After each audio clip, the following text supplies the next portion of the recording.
You're going to have to go buy a $15,000 motor. Ugh. You're going to have a $5,000 medical bill when your toe needs to get reattached to your foot. How big of teeth do they have? Yeah. Like little zebras. Yeah. You know,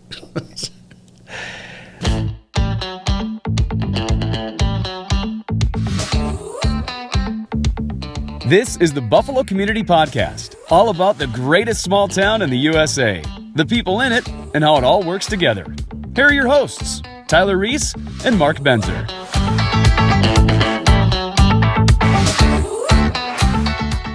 Hey, everybody, and welcome back to the Buffalo Community Podcast. We have a special little episode, and as a part of it is our Google Voice number. If you ever want to be a part of the show and have one of your voicemails read about any topic that we, you would find interesting us to talk about or comment on, go ahead and call 612-405-7993, or, of course, it's always going to be in the description of this video. This week, we actually received one. Yeah. if you get a busy signal, just keep calling. Just keep calling. Yeah. It will go straight to a voicemail, so we always appreciate it.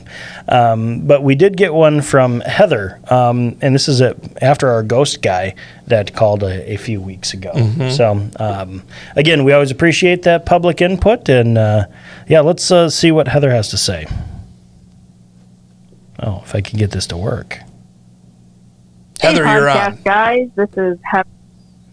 Hey, podcast guys, this is Heather, and I'm calling about a zebra mussel issue in the Lake Pulaski there in Buffalo. I'm just calling to see what you guys know about, the steps for cleanup and whatnot. Keep up the good work, you guys. You're funny. What did she say there at the very end? Can you replay just the last couple seconds? Yeah, absolutely. Maybe not. Shoot. Okay. Hello? Good work, you guys. You're funny. Yep. Yeah, we're funny. Well, let's break that down a little bit here. We don't know much about zebra mussels, so thank you for calling in, and that's the end of this episode. Yeah. Just kidding. Thanks, Heather, for calling in. Kind of, just kidding. Yeah. Let's actually talk about it. No, we appreciate that. Yeah, for sure. Zebra mussels. That's always kind of a scary lakes area hot topic word. Yeah. To me, it's almost like, can you stop them? Like, is it just going to happen, and kind of more a matter of when and not if? I mean, I guess that's how I understand it, but, there's talk about lots of money being spent to try to stop it, and so you would hope that that's not just wasted money, that there is hope that you can maybe stop this from happening. Yeah. What I heard about the zebra mussel effort in Pulaski, maybe that there hasn't been a ton found, but apparently that, like, the action point is one. Like, if one is found, all of a sudden there are some people that are on high alert. Yeah. So we should probably put an asterisk by this saying we are not biologists. No. At all, not even close. Yep. So just telling you what I heard. Any comments? We are not conversationalists, but we're gossipers. Yeah. So that's what they said about zebra mussels. Yeah. What I know about it is, like, if they're found, it all of a sudden seems like, oh my goodness, this is the end of the lake. And from what other things I heard, I'm almost pro zebra mussel. I've heard almost that. I mean, you're not saying you are. We're giving the extreme ends of the zebra mussel scale, which you can Google. It's out there, the zebra mussel scale. It is. Yeah. Google it yourself. They might have taken it down by now. Yeah. But okay, from what I understand, tell me if this is true. If this is what you guys heard. The zebra mussels clear up the water. I think they do a great job of that. They eat some type of plankton that end up killing the plants, which then it's now super clear water. And I think they even end up eating all of their food source, and then they just died because they've basically eaten their food source. Just telling you what I heard. I would love a phone call back from somebody that's way more important, I don't know if that exists, way more smart about this topic. That definitely exists. Yeah. on this topic to discuss it a little bit more. But as it kind of affects the local lakes, is everybody knows Pulaski. Everybody that should know, Pulaski dumps into Buffalo Lake through a series of pumps because Pulaski is spring fed, and if we didn't do anything about it, all the houses would flood. So the issue is, are we dumping zebra mussels into a Buffalo Lake? Are we, Luke? Luke, are we? Are we? Are we doing that? Hold on. I couldn't tell you. I couldn't tell you whether we are or not. Well, Thanks for your contributions. thanks. For, That's not very helpful in this episode. They're as helpful as any of us are. But. So, when we received it, we didn't have much time to actually discuss our strategy on this discussion, but we also heard maybe there's going to be a bunch of money spent trying to keep them from going to Buffalo Lake. Mm-hmm. And we heard ranges from $1 million to $2 million.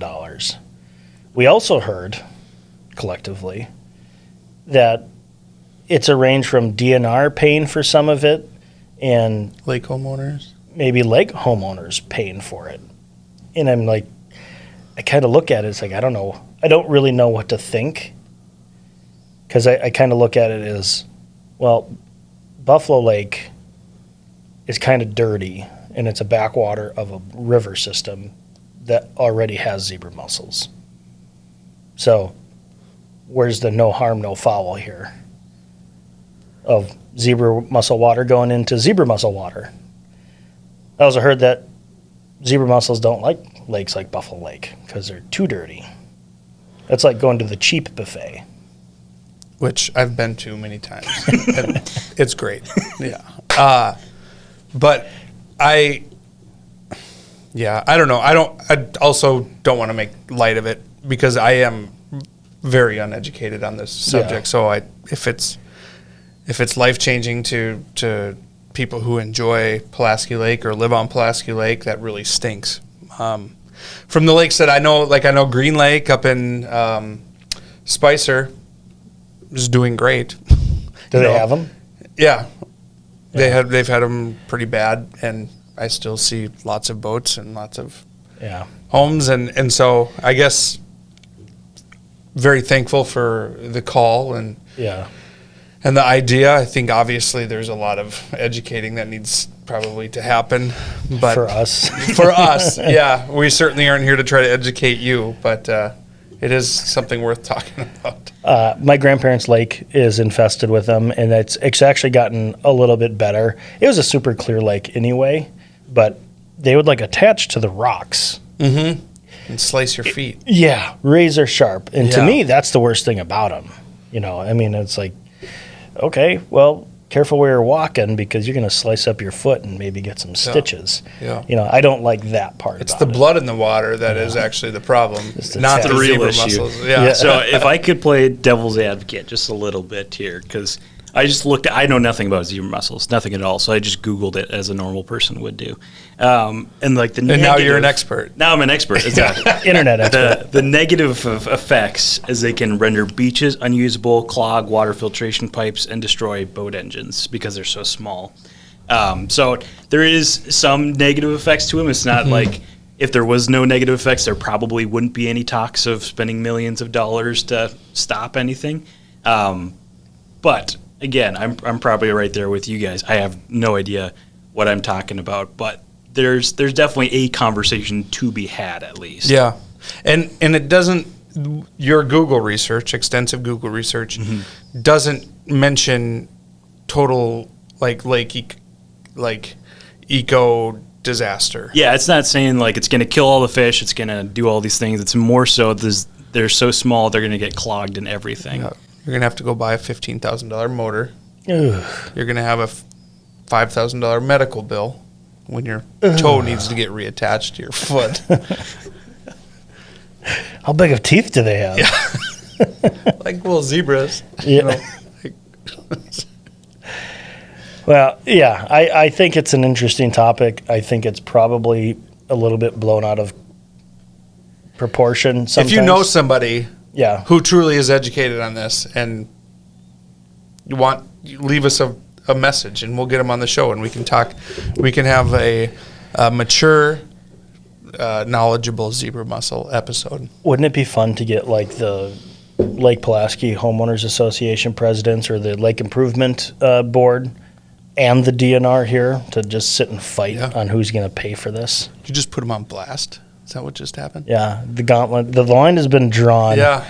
But I think, it would be great to hear from those people of that, because it's, Pulaski is one of the main attractions to Buffalo. I mean, we get a lot of people from the surrounding areas to come and use our beautiful lake. Mm-hmm. And, certainly the beach is filled. You go by any weekend or any weeknight, really, the lake is busy. In the summer. So, yes. I'm going to give one shout out, though, I actually heard a guy talking about zebra mussels, and he sat back all kind of pompous and goes, "Did you guys hear about the zebra mussels?" And we all looked at him like, "Zebra? Do you not know what a zebra is? Or how to say zebra?" I've never heard that before. But watch, we'll find out he's right, and then you're going to have to go apologize. That's not going to happen. Yeah.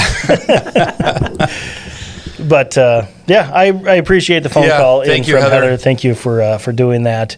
Again, if you want to be part of the Buffalo Community Podcast, go ahead and call that Google Voice number, 612-405-7993, and we'll play one of your voicemails for all 250,000 followers of ours. For the Buffalo Community Podcast, I'm Tyler Reese. I'm Mark Benzer. I'm Luke Edlin.